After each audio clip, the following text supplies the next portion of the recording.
একজন মুসলমানের কাছে মক্কা এবং মদিনার পরে তৃতীয় সবচেয়ে গুরুত্বপূর্ণ এবং পবিত্রতম ভূখণ্ড হলো সিরিয়া। কারণ রাসূল করিম সাল্লাল্লাহু আলাইহি সাল্লামের বহু তাৎপর্যপূর্ণ ভবিষ্যৎবাণী রয়েছে সিরিয়াকে কেন্দ্র করে। আজকের সিরিয়ার প্রাচীন এবং ঐতিহাসিক নাম ছিল শাম। এই শামকে কেন্দ্র করে যতগুলো বর্ণনা হাদিসের কিতাবসমূহে পাওয়া যায়, সেই শামের সীমানা অবশ্য আজকের সিরিয়া থেকে বেশ খানিকটা বিস্তৃত এবং বড় ছিল। সিরিয়া, জর্ডান, ফিলিস্তিন এবং লেবানন এই দেশগুলো মিলে ছিল তখনকার শাম। অবশ্য তখনকার শামের সবচেয়ে প্রধান এবং বড় অংশ যেহেতু আজকের সিরিয়ায়, সেই জন্য সিরিয়াকেই সাধারণত শাম বলা হয়।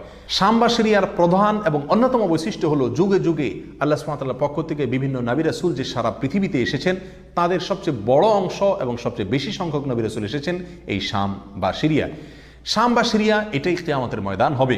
কিয়ামতের দিন লোকেরা এখানেই সমবেত হতে থাকবে।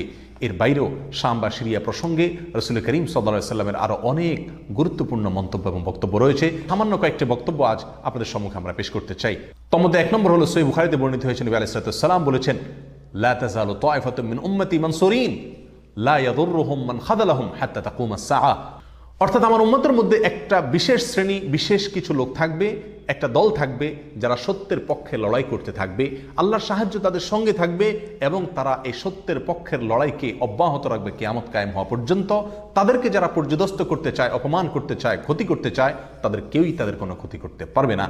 এই হাদিসে নবী আলাইহিস সালাম যে দলটির কথা বলেছেন, যারা সাহায্য প্রাপ্ত হবেন আল্লাহর পক্ষ থেকে এবং যারা অটল অবিচল থাকবেন সত্যের উপরে কিয়ামত পর্যন্ত, যাদেরকে কেউ অপদস্থ করতে পারবে না, সেই দলটি কারা এবং তাদের অবস্থান কোথায় হবে, এই প্রসঙ্গে সহিহ বুখারীতে নবী আলাইহিস সালামের একাধিক সাহাবায়ে কেরামের মন্তব্য রয়েছে, যারা বলেছেন যে এখানে যে দলটির কথা বলা হয়েছে তারা হলেন সিরিয়ায় অবস্থানকারী হবেন এবং এটা হবে কিয়ামতের ঠিক আগ মুহূর্তে। তাবরানীর এক বর্ণনা, নবী আলাইহিস সালাম নিজেও বলেছেন আল্লাহর সাহায্যপ্রাপ্ত সেই দলটি থাকবে সিরিয়ায় বা শামে। সিরিয়া প্রসঙ্গে দ্বিতীয় হাদিসটি বর্ণিত হয়েছে সহিহ বুখারীতে।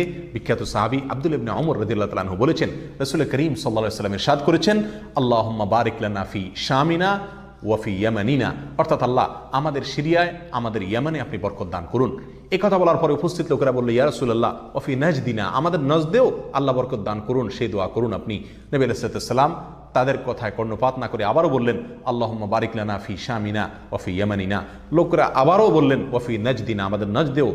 নবী আলাইহিস সালাম তখনও একই কথার পুনরাবৃত্তি করলেন এবং পরিশেষে বললেন, নাজদ সেই জায়গায় তো ফিতনা ফাসাদ হবে, সেখানে তো হত্যা, মারামারি, খুনাখুনি হবে, সেখানে তো ভূমিকম্প দেখা দিবে এবং সেখান থেকে তো শয়তানের শিং উত্থিত হবে, সেখান থেকে তো শয়তানের শিংয়ের আবির্ভাব ঘটবে, বের হবে।